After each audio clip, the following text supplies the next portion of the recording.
When I was weak, the enemy would say, "No, you are strong." The message was clear. I wasn't really worthy of being their son, and they repeatedly told me I was worthless. Cynical. I was a mess. Depression. When I was tired and weary, he gave me crystal meth and cocaine to pick me up. Militant. When I needed enlightenment, And I was mentally and physically attacked. he gave me LSD and ecstasy to free my mind.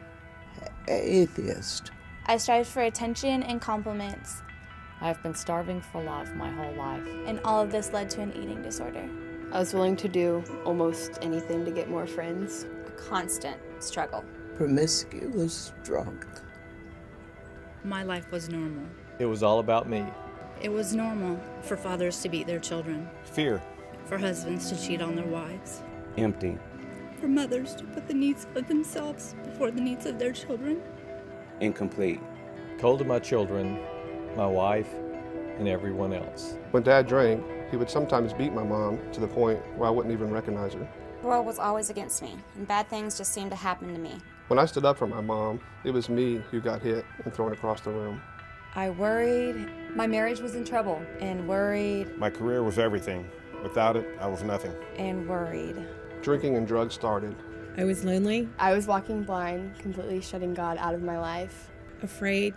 I struggled with the way I looked. I was angry. I was extremely angry, and at times I didn't know why. Where are you, Lord? Why have you let this happen to me? Why me? Eventually, it all caught up to me. And it all crashed. And I lost everything. And then I saw the bigger picture and everything changed. When I was at my lowest point, I said a prayer and asked God to get me off the street. I was stripped to my core. Within 24 hours, I was lying on the floor of a jail cell, wondering what God was doing and wondering if I'd ever pray again. When I lost everything, It was in that exact moment, on that filthy prison floor, that Christ began to work in me. I gained everything. It was in prison that the chains of addiction were beginning to loosen. I wanted a new journey. It was in prison, of all places, that I became free. One night I began to talk to God. I didn't ask for anything. I didn't ask for help. Come to me, give me your loneliness. I just sat there and had a conversation with him like he was right next to me. Give me your pride, give me all your needs. I wanted to be cleansed from my old life. I gave my heavy load to God. You won't be as hurt. I found change and I found my worth. You won't be as angry. Confidence. Reality set in that life wasn't just for my own purposes and for my pleasure. I began to saturate myself with the things of God. Christ went from being a good idea to being essential. In 2004, In 1997, I surrendered. Then I surrendered. I turned my entire life over to Christ. I gave my life to Christ. He literally saved my life. I don't need boys to like me. I now have a new normal. I have a God that loves me. I now have a new father.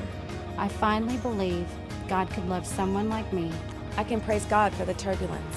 And no longer cynical. No more emptiness. No more fear. No more blindness, no more need to impress. No more part-time. No more hating my body. No more doubt. No longer a drunk. This is not a fad. It's not a phase. No turning back. There's no turning back. There's no turning back. I'm never, ever letting go. This is not the life I was expecting. I have a new beginning. Free from addiction. Free from vanity. Free from my old life. I have a new beginning.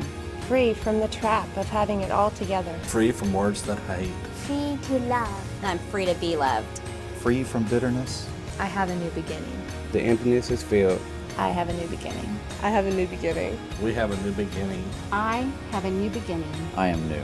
I am new. I have been made new. I have a new beginning.